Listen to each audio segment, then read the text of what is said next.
Hi there, SK again. Today allow me to share with you a project requirements identification story, not from other project managers, but from my own sister. My dad is 85 years old and my mom is 81, both living happily in my hometown Taipei, Malaysia. My dad is no longer able to drive, but my mom is still fit to drive. Over the last few years, my sister, who is a qualified project manager, and I have been trying to give both parents a handphone so that they can contact people in the case of emergency. Unfortunately enough, our offer has been rejected.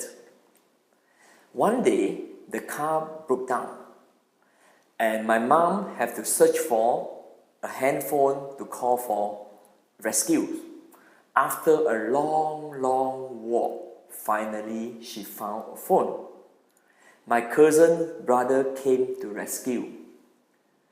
Once the problem was fixed, my cousin brother told my mom, "I told you, you probably should have a phone." So with this, my sister and I see the opportunity that Mom and Dad already recognize the value of a phone. So we start to approach them. My sister, being a project manager, started to question. Mom, I guess you do not need to have email. Mom started to ask, what is email?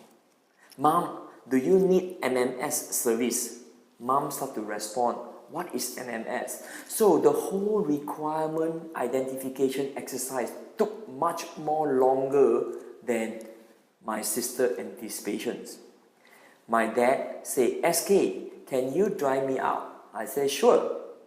Few minutes later, we stopped at a handphone shop.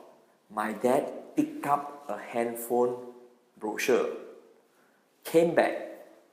We entered the house. My sister is still doing a requirement identification exercise with my mom. My dad started to pull out the brochure.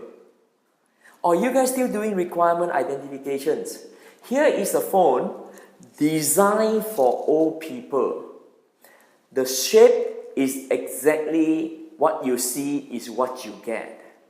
And since it's designed for old people, very easy to make phone call. Okay? And also very economical as well." My mom heard that and started to say, "Since it's designed for old people, why don't you get me one?"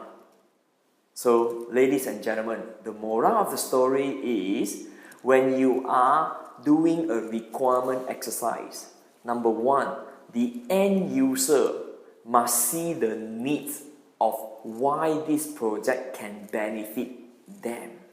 Okay? Number two is requirement identification technique. Interview is only one of the 6 or 7 techniques if you are going through the certification process. But interview is useful if the end user know what they want. In this particular case, obviously my mom do not know what is the new handphone feature should be looking at. And the third part of the requirement identification process is the requirement representations. In this particular case, my dad is using photo, okay, and very easily to represent the outcome of the whole requirement exercise.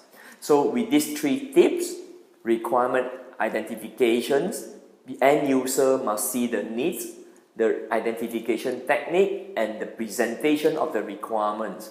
Hopefully, your next requirement exercise can be done in a much more faster and efficient way. Good luck!